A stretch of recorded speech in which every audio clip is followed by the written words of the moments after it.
Hola amigos, hoy en Píldoras Historiográficas regresamos a la Escuela de los Anales, que tantos y tan excelentes investigadores de la historia ha producido desde que en 1929 la fundaran Marc Bloch y Lucien Febvre. Esta vez con Jacques Le Goff, perteneciente a la siguiente generación que sucedió a Fernand Braudel, director de su revista en los años 70 y defensor de la idea de la nueva historia, sobre cuyos métodos dirigió junto a Pierre Nora la obra colectiva Hacer la Historia, dividida en 3 volúmenes titulados respectivamente Nuevos problemas, Nuevos enfoques y Nuevos temas, publicada en 1974 y traducida aquí por la editorial Laya en 1980. Precisamente de este tercer volumen voy a entresacar algunos fragmentos del capítulo escrito por él, titulado Las mentalidades, una historia ambigua. El hombre no vive solo de pan. La historia no tenía siquiera pan. No se nutría más que de esqueletos agitados por una danza macabra de autómatas. Había que dar a estos mecanismos descarnados el contrapeso de algo más. Importaba encontrar a la historia algo más, distinto. Ese algo más, esa otra cosa distinta, fueron las mentalidades. El nivel de la historia de las mentalidades es el de lo cotidiano y de lo automático. Lo que escapa a los sujetos individuales de la historia, porque es revelador del contenido impersonal de su pensamiento. Es lo que César y el último de sus soldados, San Luis y los campesinos de sus tierras, Cristóbal Colón y el marino de sus carabelas tienen en común. La historia de las mentalidades es a la historia de las ideas lo que la historia de la cultura material es a la historia económica.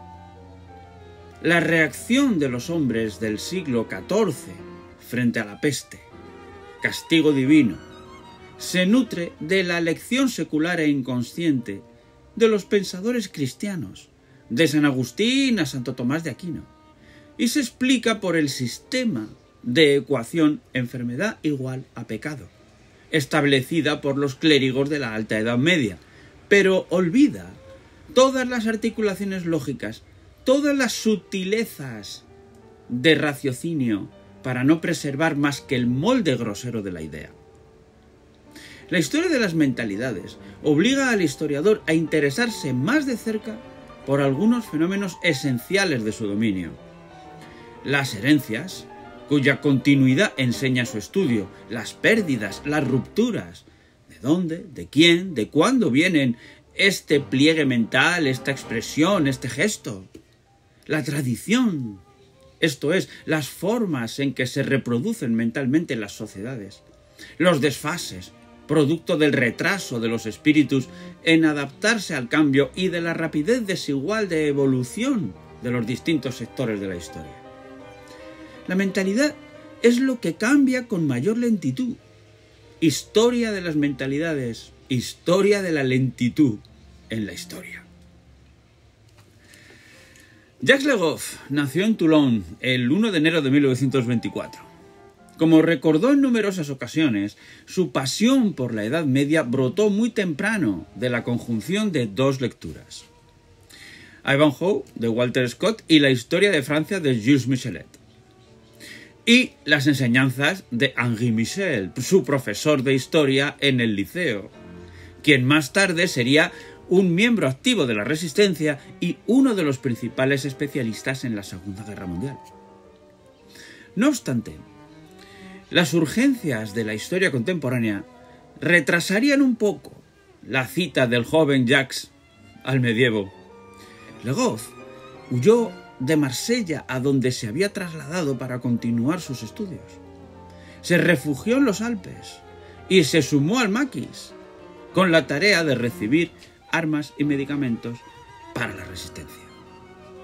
Concluida la guerra, y ya en las aulas de la prestigiosa École Normale Supérieure, Charles Edmond Perrin le orientó a investigar sobre la fundación en el siglo XIV de la Universidad de Praga, para lo cual viajó a esta ciudad, donde asistió al golpe de Praga, de 1948. Esta circunstancia, que él mismo señaló en diversas entrevistas, lo alejó de la atracción que muchos de su generación sintieron por la Unión Soviética, aunque siempre reivindicó la necesidad de tener en cuenta y reflexionar acerca del aporte de Marx. Pasó un año en Oxford y otro en Roma. Trabajó un año en el Centro Nacional de Investigación Científica, CNRS, y fue profesor asistente en la Facultad de Lille, antes de obtener en 1960 un cargo en la sección 6 de la Escuela Práctica de Altos Estudios, dirigida por Fernand Braudel. Tras la publicación de 2 pequeños libros pero sustanciosos, que desde entonces no han dejado de reeditarse, Mercaderes y banqueros en la Alta Edad Media de 1956 y Los intelectuales en la Alta Edad Media de 1957, la aparición de la civilización del Occidente medieval de 1964 mostró a Legov plenamente volcado en profundizar las líneas transformadoras propuestas por la Escuela de los Anales.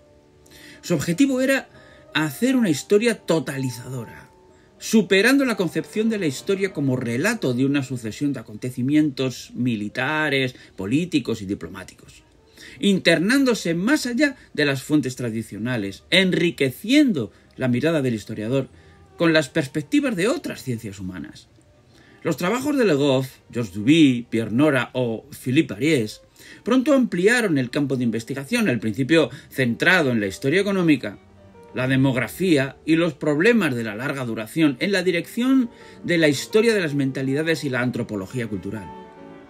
En 1969, Legov accedió junto a Emmanuel Leroy-Ladurie y Marc Ferro a la dirección de los Anales y 3 años más tarde sucedió a Braudel como presidente de la escuela, que bajo su gestión se transformó en establecimiento autónomo con el nombre de Escuela de Altos Estudios en Ciencias Sociales.